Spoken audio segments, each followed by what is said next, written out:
На улице -10, а нам пофиг, мы работаем.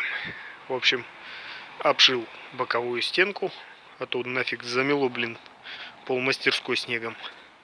А чтоб железо не пропадало, еще вот здесь зашил тоже. Но это так, временно. В сущности, вот это тоже временно. Потому что потом кирпичи будут, но потом оно встанет обратно. А вот это уже не факт. И еще один лист остался, я его прикрутил. Ну как прикрутил? Приложил. Отсюда. Так, чисто символически.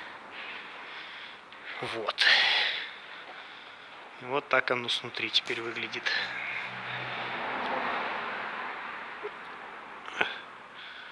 Напоминает чем-то ангар.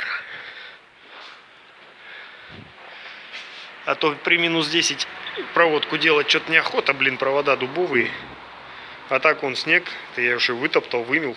А вообще он вот аж до верстака домело его. Через всю мастерскую. Нафиг оно надо. Ну, в общем, вот осталось временную электрику прокинуть, сделать освещение сюда. И можно уже что-нибудь делать. Такие дела.